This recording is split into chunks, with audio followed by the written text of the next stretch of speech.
Good evening students, मेरा नाम है दीपक। आज हम करेंगे linear equations in one variable के कुछ स्टेटमेंट बेस्ड क्वेश्चंस को। तो पहला क्वेश्चन है sum of digit of two digit number is 9।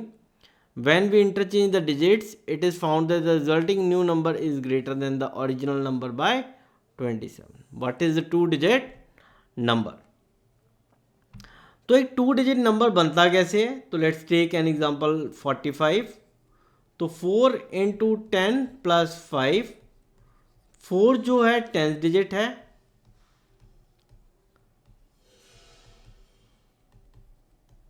और 5 इज यूनिट डिजिट।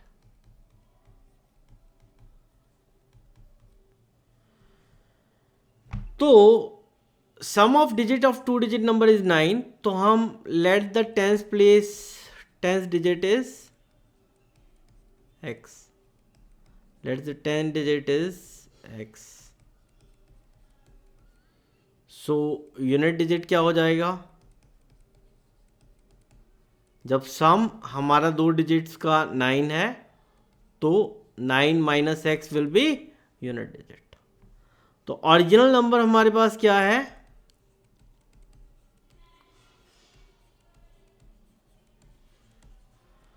तो 10 से मल्टीप्लाई करना है हमें 10th डिजिट को और लेट्स टेक एक्सेस प्लस हमें यूनिट डिजिट को प्लस करना है। सिंपल।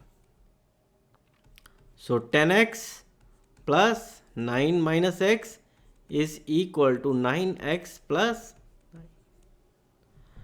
अब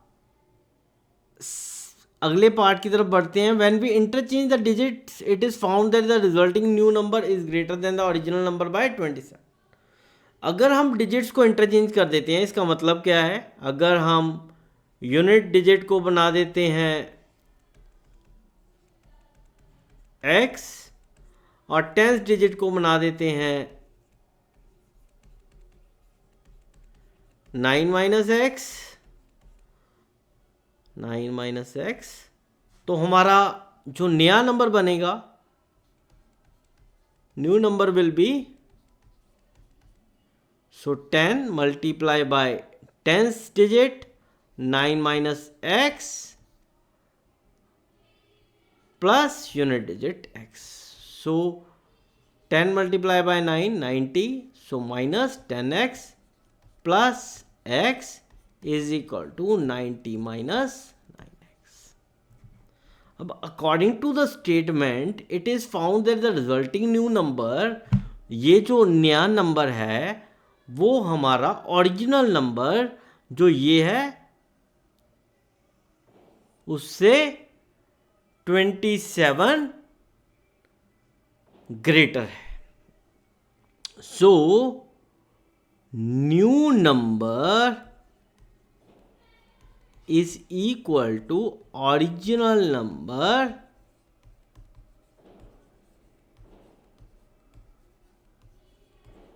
plus 27. So what is new number? 90 minus 9x। और ओरिजिनल नंबर हमारे पास क्या है? 9x plus 9 plus 27। So 90 minus 9x is equal to 9x plus 36। अब हम न्यूमेरिक कंपोनेंट्स को एक तरफ ले लेंगे और वेरिएबल कंपोनेंट्स को एक तरफ ले लेंगे। Let's shift 36 from right hand side to left hand side and 9x from left hand side to right hand. तो 90 minus 36 is equal to 9x plus 9x। So 54 equal to 18x। अगर हम दोनों sides को divide कर देंगे 18 से तो x is equal to 3। यहां पे लिख सकते हैं हम डिवाइड बोथ साइड्स बाय 18।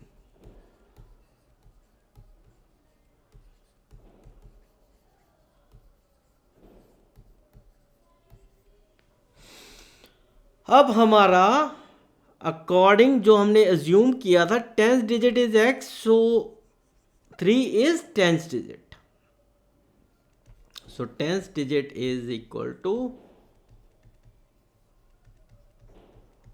3 और यूनिट डिजिट क्या हो जाएगा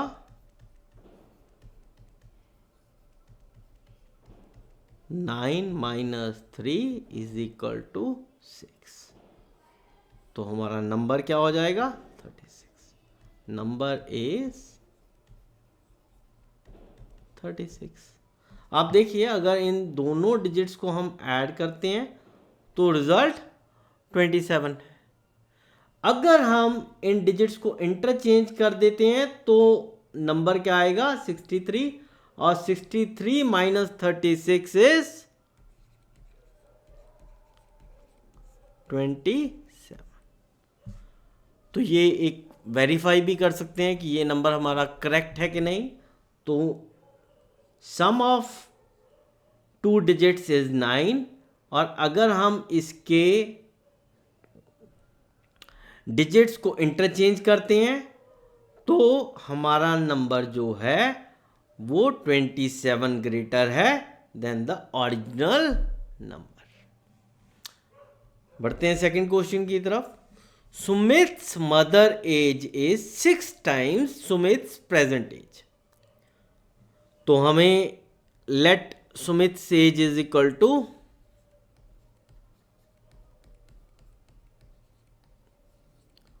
x, प्रेजेंट भी लिख सकते हैं कि let Sumit's present age is equal to x, और सुमित्स मदर एज क्या हो गई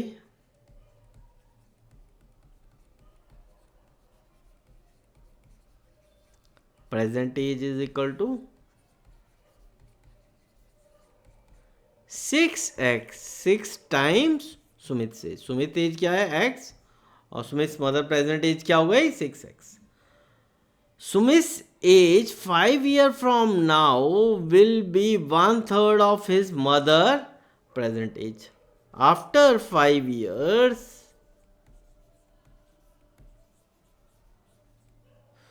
सुमित एज क्या हो जाएगी Sumit age will be x plus 5। So वो कहता है according to the statement Sumit as 5 years from now will be 1/3 of his mother's present age। तो हमारे पास इक्वेशन क्या बन जाएगी x plus 5 is equal to 1/3 of Sumit mother present age. Present age क्या है 6x, तो 1/3 multiply by 6x। Common factor between 6x and 3 is 3. So 6x divided by 3 is 2x and 3 divided by 3 is 1. So x plus 5 is equal to 2x. अगर हम transpose कर देंगे x को left hand side से right hand side की तरफ तो 5 is equal to 2x minus x. So x is equal to 5 और 5 is equal to x. तो x is equal to 5. So Sumit age क्या आ गई हमारे पास सुमित निकालना क्या है हमें प्रेजेंट एज। तो Sumit present age is equal to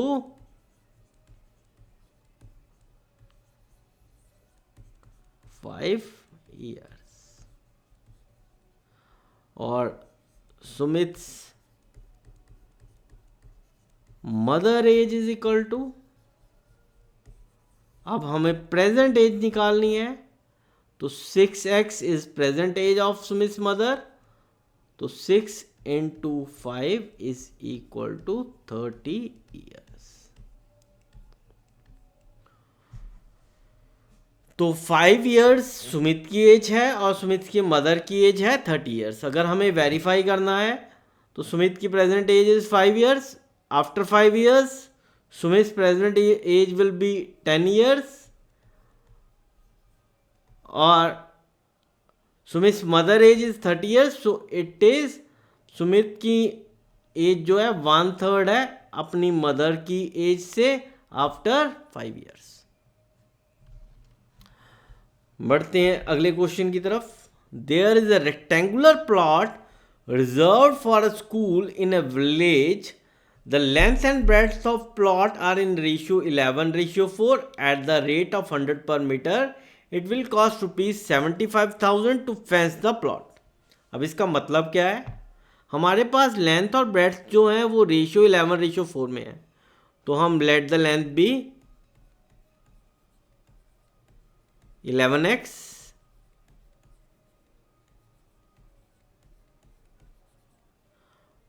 और ब्रेड्थ क्या हो जाएगी हमारी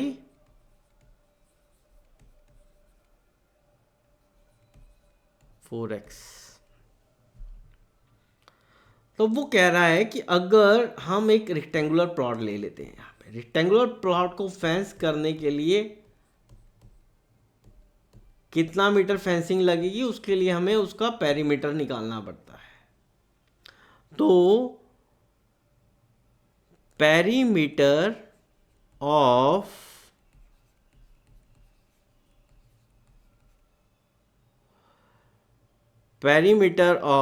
plot is equal to 2 into L plus P। So 2 into 11x plus 4x, that is 2 into 15x is equal to 30x। अब हमें क्या दिया गया है कि अगर 100 रुपये पर मीटर के हिसाब से अगर फेंसिंग की जाती है तो पेरीमीटर ऑफ प्लॉट क्या है 30x मीटर्स। तो अगर 30x के प्लॉट को 100 रुपये के हिसाब से मल्टीप्लाई बाय 100 अगर हम करते हैं तो टोटल कॉस्ट बन जाएगी 75,000। तो 3000x इज इक्वल टू 75,000। ये 3000 मल्टीप्लाई बाय x है, तो हम अगर ट्रांसपोज करते हैं 3000 को लेफ्ट हैंड साइड से राइट हैंड साइड की तरफ, तो x is equal to 75,000 divide by 3000। तो common factor between 75,000 and 3000 is 3000। So 75,000 divide by 3000 is 25। 3000 divided by 3000 is 1. So 25 is the value of x. So length is equal to 25 into 11 is equal to 275 meters. Or breadth is equal to 4x. So 4 into 25 is equal to 100 meters. So ये हमारा answer रहेगा। Thank you.